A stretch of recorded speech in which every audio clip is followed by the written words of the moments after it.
Gateway drug. Buy bottled up. No one paid much mind to the single cloud lazily floating above Ponyville.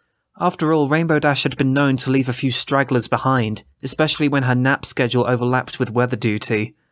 No one noticed how very low this cloud floated, nor how it stopped directly over the chimney of Inkwell's used and new bookstore. Inkwell never even looked up from his cheap paperback when a cyan pony tumbled out of the unlit fireplace. "Morning, Miss Dash," he said. She brushed the soot from her mane and looked about nervously. "Hey, Inkwell. Still closed?" "Opening in 5 minutes," he replied, idly turning a page. She nodded, then trotted over to the new release section. Every so often she'd shoot a wary glance at the closed shop curtains, as if they might spring open at any moment and expose her to the ponies wandering outside. "Is this the new—" "No, Miss Dash, the new Daring Do is still not out." "Right, sorry." She nervously ran a hoof through her mane. "Anything like it?" Inkwell deigned to look up from his book, a single eyebrow rose. "You know," she said. "adventure stuff." "Try Lord of the Shoes, young adult section." Rainbow knew the section well. She affectionately eyed a row of Daring Do novels as she worked her way through the aisle, head cocked sideways to read the titles. H-I-J-K. Here we go. It took only a moment to locate the book in question. It was easily the thickest book in the section, a single golden horseshoe emblazoned on its spine.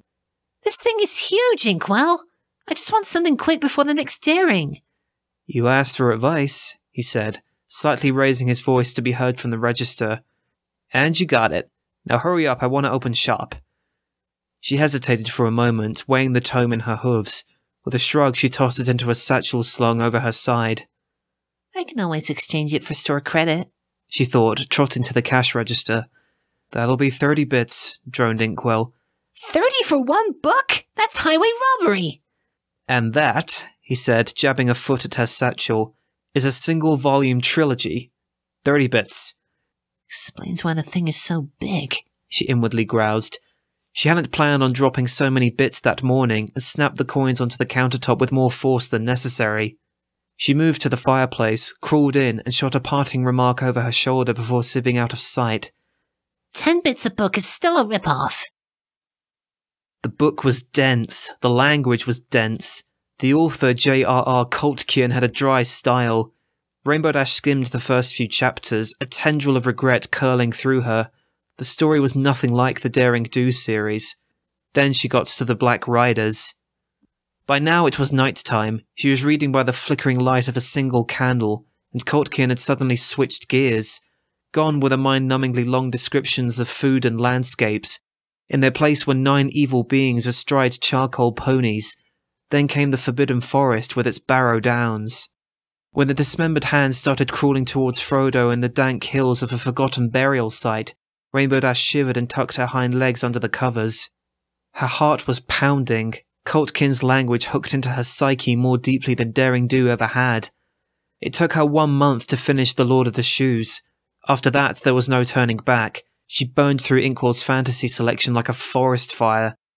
Her obsession might have ended there, or at least not accelerated, but for the Oceanography Club.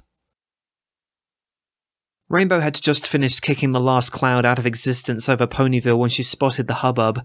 A modest crowd was seated around an outdoors stage, watching a harpoon-wielding pony scream his head off. Naturally, she flew down to take a look. She had just enough time to give a nearby sign the once-over, "Welcome blah blah blah Herman Melville blah blah blah Moby Dick," before the pony on stage raised his voice to ear-shattering levels. "I grin at thee, grinning whale! Come taste of my steel!" On cue, a massive gelatinous white whale, a masterfully realistic piece of puppetry, entered stage right. The actor, looking crazed as Ahab himself, chucked his spear directly into the beast's snout. Dozens of gallons of highly pressurized fake blood spurted over the insanely laughing actor, the stage, and a suddenly screaming audience. Thus was Rainbow Dash introduced to the classics. It was, needless to say, love at first sight. "What are you trying to say, Inkwell?" "I'm trying to say there's nothing new since yesterday." Rainbow's eyelid twitched. "I swear, if you're holding out on me..." Inkwell nervously felt around underneath the countertop, never taking his eyes off the mare in front of him. I might have an early release of the newest Daring Do. Here. He slid a somewhat thin book across the counter. Rainbow snatched it up and started flipping through the pages, only to toss it aside. Weak, she muttered to herself. What? She slammed her hoof onto the countertop. This thing's weak as hay! I'm sorry? Rainbow ran a twitchy hoof through her mane. It's cool. We're cool. She trotted to the chimney and spread her wings. Call me when you get some stronger stuff. Stay calm, Rainbow, she thought. So Inkwell let you down. Big deal. Ponyville's full of books. Every pony has books. Her eyes locked onto Sugar Cube Corner specifically, Pinky's open upstairs window. 10 desperate seconds later, she was flying home with a thick pink volume clutched in her hooves. Pinky never even noticed Pastry Chemistry for Dummies was missing. Rainbow Dash flipped through Applejack's copy of A Practical Farmer's Guide to Small Engine Repair for the second time. It didn't do much, but it was still a hit. Thoughts of the Ponyville library were driving her to distraction, but however much she wanted to kick in the doors to Twilight's house and gorge on every book in sight, the thought of anyone discovering her hobby, just a hobby she assured herself, was too much to bear. Besides, she thought, I can quit books any time I want. In every room of the house, stacked floor to ceiling, ink and paper mutely agreed.